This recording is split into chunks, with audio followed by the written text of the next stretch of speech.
Hello les copains, j'espère que vous allez bien. J'ai décidé de me remettre à YouTube. Ça doit faire plus ou moins 4 ans que j'ai pas fait de vidéo.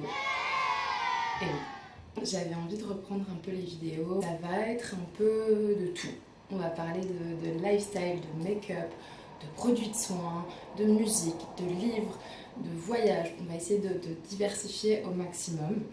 Je promets pas que je vais tenir la cadence très longtemps, parce que si c'est comme la dernière fois, voilà, ça va pas durer très très longtemps. Mais dans tous les cas, en ce moment c'est le confinement, et voilà, on s'occupe comme on peut.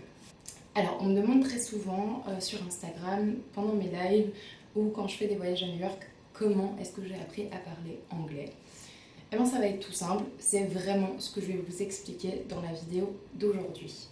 Alors, tout d'abord, j'ai commencé l'anglais en primaire, donc je devais avoir 8 ou 9 ans. Et apprendre des bases, c'était la découverte de la langue. Et puis est venu le moment des secondaires, où j'étais absolument nulle à l'école.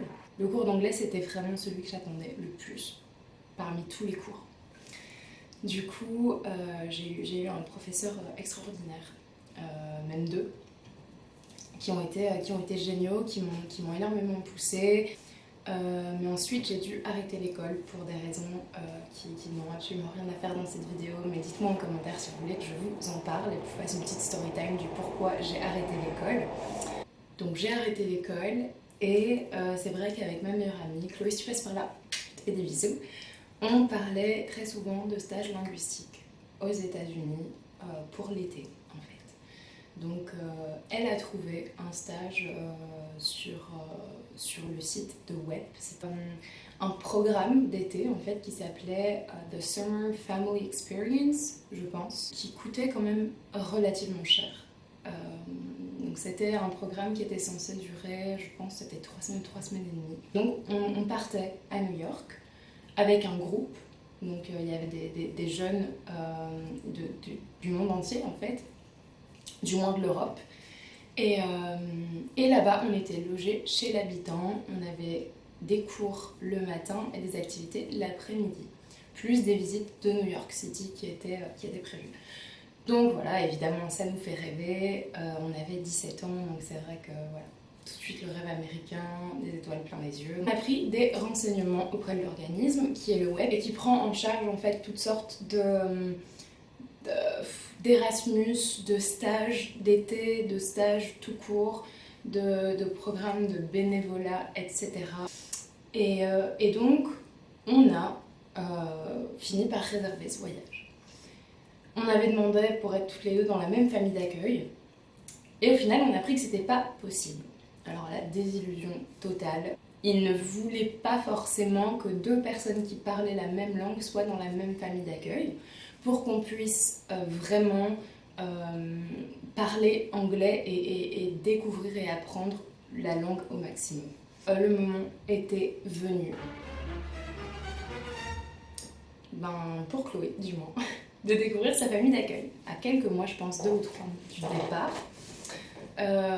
Moi, ça ne s'est pas vraiment passé comme ça. Je n'avais pas de famille d'accueil, je pense, 3 jours avant le départ. C'était extrêmement stressant.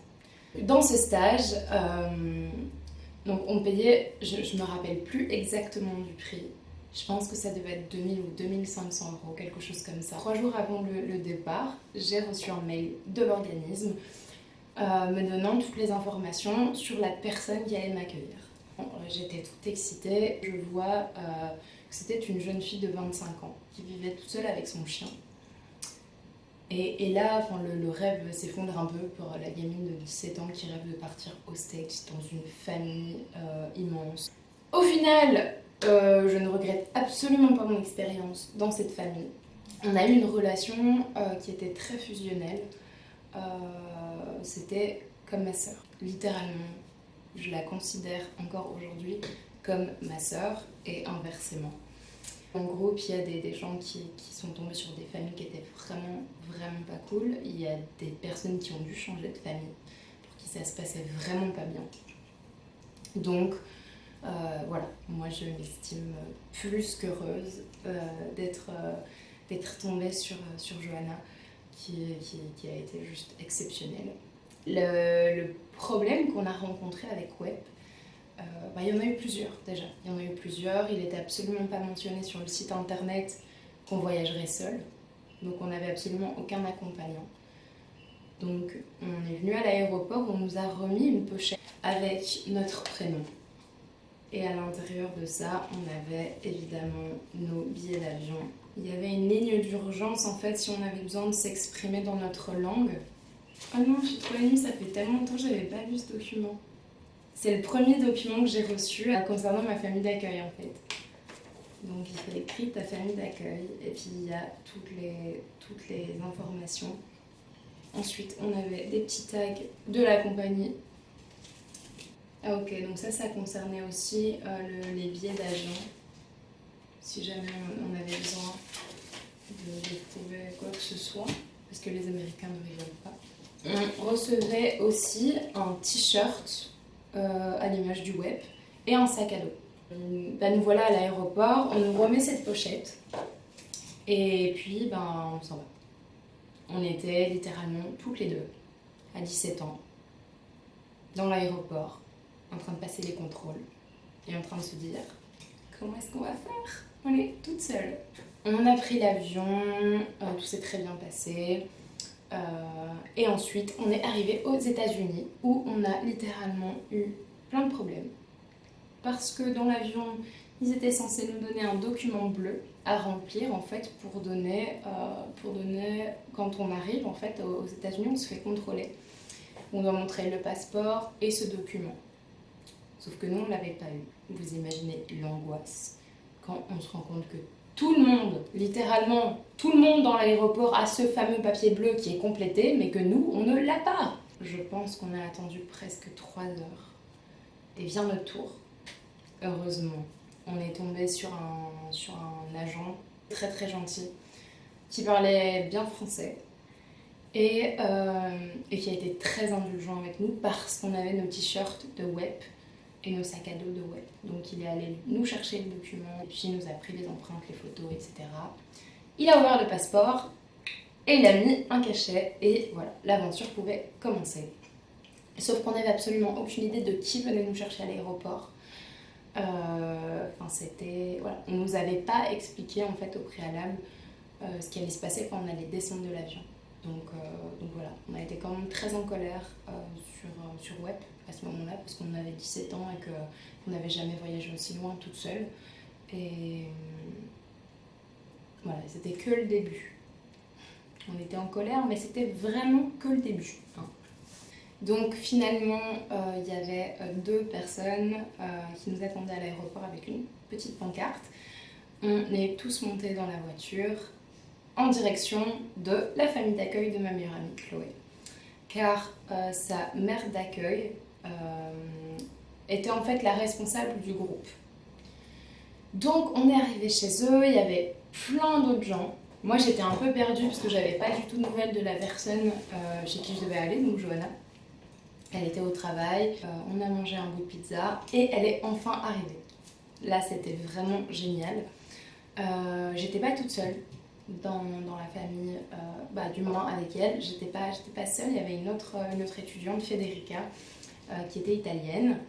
Le lendemain matin, on s'est réveillé quand même assez tôt et on est parti pour notre première journée d'école. Ce qui était compris dans le prix du voyage, c'était les activités ainsi que tous les repas en dehors des familles d'accueil. Le premier jour, après l'école, on nous a tous emmenés au McDo. Et là, on nous a dit, écoutez, on vous paye le premier repas et puis après ça, vous vous débrouillez. Et donc, comment je suis censée me débrouiller? Alors que j'ai quand même payé plus de 2 000 € de voyage pour presque un mois. J'ai 17 ans. Comment je vais faire? Je fais quoi? Moi, j'étais pas la plus à plaindre parce que j'ai prévenu directement mes parents qui m'ont dit écoute, t'inquiète pas, c'est ok, on va voir ce qu'on peut faire, on est là, il n'y a pas de problème. Par contre, il y a des personnes du groupe qui se sont retrouvées après une semaine sans argent. En plus, il faut savoir que la nourriture aux États-Unis est encore plus à New York, c'est très très cher. Donc on était quand même sur un budget de nourriture qui était... Voilà, ça pétait des scores. Alors au niveau des activités, on avait reçu un programme comme ceci. Hop. Recto verso, il a un peu vécu. Non, ça va faire 7 ans cette année. C'est une blague. Je suis choquée, attendez, il faut que je boive, je suis choquée. Le matin, on avait nos cours d'anglais. Ensuite, on devait aller à la plage, aller faire du shopping. Après, on avait des day trips dans New York City où on devait faire Times Square, Broadway. On a été voir un show à Broadway, un tout petit show, très petit. On devait aller au bowling, on avait plein de choses en fait de prévues. Oui, on devait même aller dans un parc aquatique. On l'a pas fait. Ouais, on avait plein de choses de prévues. Et au final, ça s'est absolument pas passé du tout comme c'était prévu. C'est-à-dire qu'on avait les cours le matin et la plupart du temps, l'après-midi, on faisait quoi? Plage ou shopping. Voilà, donc on nous tapait dans un mall ou dans un outlet où on nous mettait sur la plage et basta. 4. Normalement, on avait 4, je crois que c'est 4 jours, 4 ou 5 jours dans New York City. On s'est arrangé entre nous. Si nos familles d'accueil étaient d'accord, on pouvait le week-end partir en prenant le train. Mais voilà, en gros, on n'a pas fait un quart des activités qui étaient prévues qu'on fasse. Donc on a été encore plus dégoûtés parce qu'on avait quand même payé une fois de plus très cher.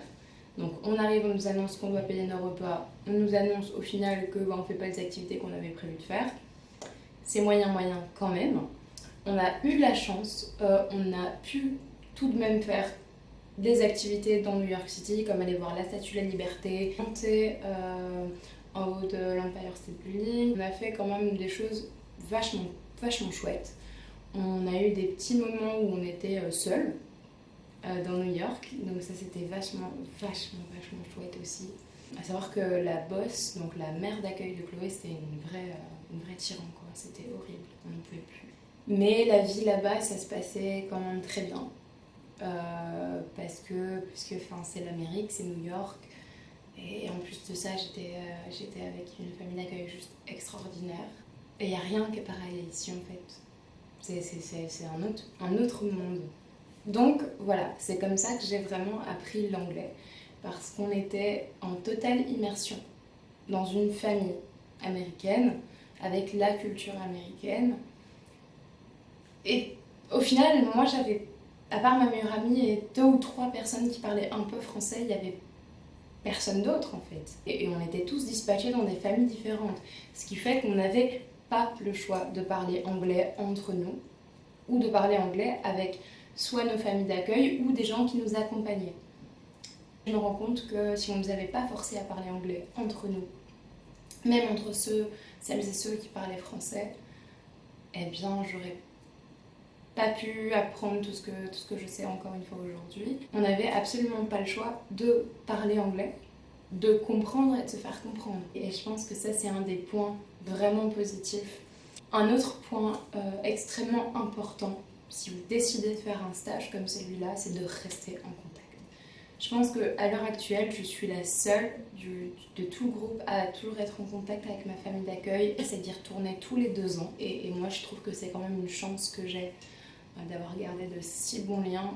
Si j'ai quelques conseils à vous donner, si vous voulez apprendre ou vous remettre à l'anglais, c'est bien évidemment d'écouter de la musique en anglais, de les traduire, de lire la traduction en même temps que vous écoutez les paroles, regarder des films et des séries sous-titrées. C'est comme ça que vous allez vous habituer vraiment à l'accent, aux intonations, etc. Il y a des applications pour apprendre la langue, pour vous perfectionner. Faites-vous des monologues tout seul dans la douche. On s'en fiche, dans tous les cas, c'est pour vous. Après, vous pouvez aussi trouver un correspondant ou une correspondante. Ça peut se trouver partout. Sur Internet, il y a des sites spécialisés. Trouvez-vous un ou une correspondante. Et voilà, cette vidéo est terminée. Loki voulait vous faire un petit coucou au passage.